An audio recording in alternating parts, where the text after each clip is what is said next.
नमस्कार प्रणाम। हैदराबाद सीट पे सन 1884 से ही वैसी परिवार का कब्जा रहा है। इसे वैसी का गढ़ माना जाता है। भाजपा ने वैसी के खिलाफ महिला प्रत्याशी माधवी लता को उतारा है।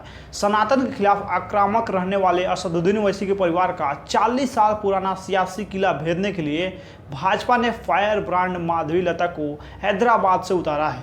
माधवी लता कट्टर हिंदुत्ववादी होते हुए भी मदरसों की मदद करती है। वह कहती है कि इंसानियत से बड़ा कोई धर्म नहीं है, लेकिन सनातन के खिलाफ अनावश्यक बयानबाजी करने वालों को बर्दाश्त नहीं किया जाएगा। माधवी के इरादे साफ है। पहली बार चुनाव मैदान में उतरी हैं और माधवी मानती हैं कि भाजपा ने सनातन की रक्षा का जो जिम्मा सौंपा है उसे बिना किसी मुश्किल के पूरा करेंगी। हालांकि वह राजनीति में नहीं है और यह उनका पहला चुनाव है, लेकिन वह हैदराबाद में वैसी को कड़ी चुनौती देने वाली है। हैदराबाद लोकसभा सीट से चुनाव लड़ रही भाजपा की प्रत्याशी माधवी लता पे एफआईआर दर्ज हुआ है।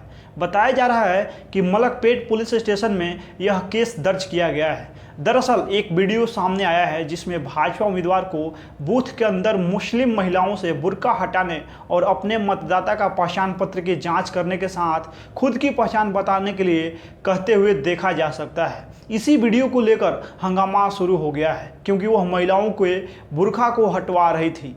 हालांकि मामले को बढ़ता देख भाजपा उम्मीदवार ने सफाई पेश की है। उन्होंने कहा है कि सिर्फ महिलाओं से अनुरोध कर रही थी कि वह अपनी पहचान सत्यापित करवाए, इसमें कुछ भी गलत नहीं था। माधवी लता का कहना है कि मैं एक उम्मीदवार हूं। कानून के अनुसार उम्मीदवार को आईडी कार्ड की जांच करने का अधिकार है। मैं पुरुष नहीं बल्कि एक महिला हूं। मैंने बहुत विनम्रता के साथ मैंने उनसे केवल अनुरोध किया था कि क्या मैं आईडी कार्ड देख सकती हूं और सत्यापित कर सकती हूं। अगर कोई इसे बड़ा मुद्दा बनाना चाहता है तो इसका मतलब कि वह डर चुका है। इससे पहले माधवी लता ने अपने निर्वाचन क्षेत्र में मतदाता सूची में 20 संगतियों का आरोप लगाया था। माधवी लता ने लोकसभा चुनाव के चौथे चरण के लिए हैदराबाद के अमृता विद्यालय मतदान केंद्र पे अपना वोट डाला है।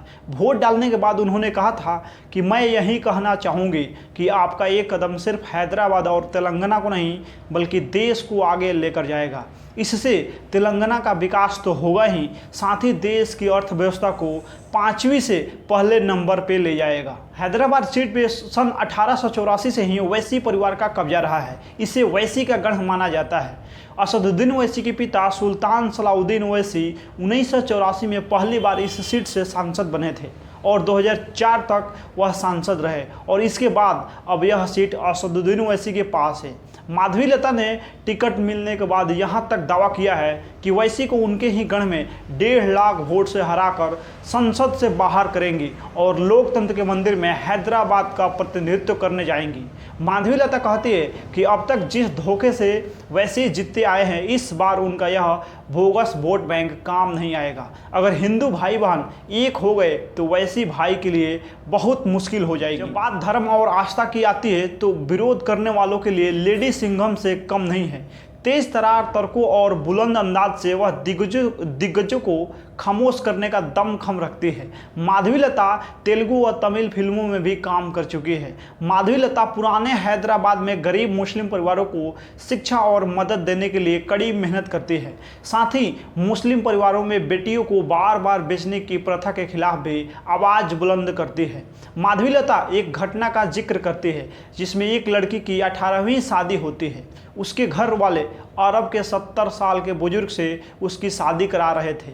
माधवी पूछती है कि क्या कोई अपनी बेटी के लिए ऐसा कर सकता है, इसमें धर्म कहां से आता है। नरेंद्र मोदी माधवी लता की खूब प्रशंसा करते हैं। पीएम ने रविवार को सोशल मीडिया पे टीवी शो का जिक्र करते हुए कहा कि माधवी लता असाधारण हैं। उन्होंने बहुत ठोस मुद्दे उठाए हैं। पूरे तर्क व जुनून के साथ उन्होंने अपनी बात रखी है।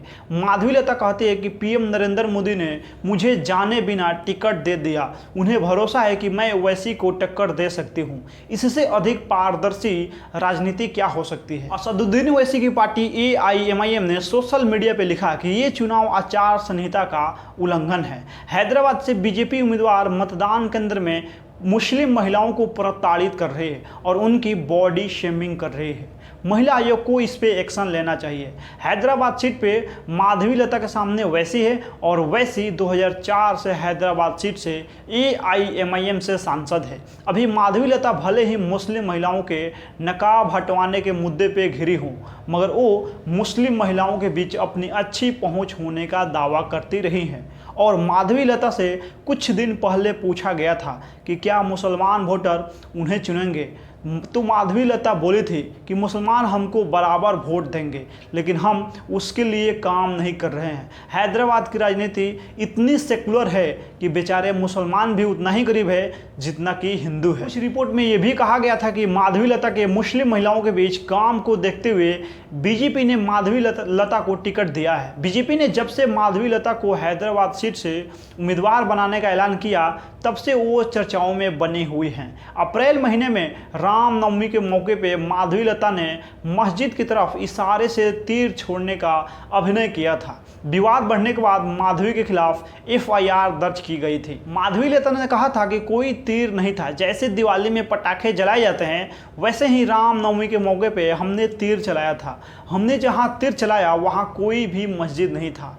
विवाद बढ़ने के बाद असदुद्दीन ओवैसी ने कहा था कि आप देख रहे हैं कि बीजेपी के उम्मीदवार मस्जिद की तरफ रुख करके ऐसे इशारा कर रही है कि उसकी तरफ तीर मारेंगे।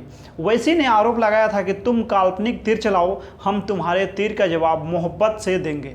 बीजेपी RSS वाले याद रखें कि ये हैदराबाद है, ये वो जगह नहीं है जहां तुम्हारी हरकतों की वजह से हम तुमको पीठ दिखाएंगे। हैदराबाद की रहने वाली माधवी के पिता मिलिट्री इंजीनियर सर्विस में स्टोर इंचार्ज थे।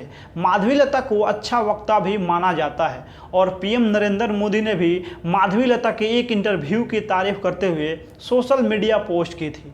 माधवी ने हैदराबाद के निजाम कॉलेज से ग्रेजुएशन की पढ़ाई की है और वो MA तक पढ़ी हुई है। माधवी लता इससे पहले कभी लोकसभा चुनाव नहीं लड़ी है। ऐसे में बीजेपी ने माधवी को टिकट क्यों दिया? देखिए, माधवी लता इस बारे में एक इंटरव्यू में बोली थी कि 20 साल की समाज सेवा का काम है और 8-10 महीने पहले मैंने हैदराबाद लोकसभा क्षेत्र में फ्री में 1008 नॉर्मल डिलीवरी करवाने का ऐलान किया था। मेरे सिर्फ इस काम को देखकर दिल्ली में बैठे मोदी भाई ने मुझे मौका दिया। वो मुझसे मिले नहीं, वहीं से बैठकर मेरे काम को देखते हुए मुझे मौका दिया गया है। असदुद्दीन ओवैसी की पार्टी AIMIM, जिसे मजलिस भी कहा जाता है, काफ़ी पुराना संगठन है। लगभग 85 साल पहले हैदराबाद में सामाजिक धार्मिक संस्था के रूप में इसकी शुरुआत हुई थी। जब 1948 में हैदराबाद का भारत में विलय हुआ था, तब भारत सरकार ने इसे प्रतिबंधित कर दिया था। उस समय इसके अध्यक्ष रहे कासिम राजवी को गिरफ्तार कर लिया गया था। बाद में राजवी पाकिस्तान चले गए, मगर संगठन की जिम्मेदारी उस समय के मशहूर वकील अब्दुल वहाज वैसी को सौंप गए थे। तब से यानी पिछले 5 दशकों से ज़्यादा समय से वैसी परिवार ही मजलिस को चला रहा है।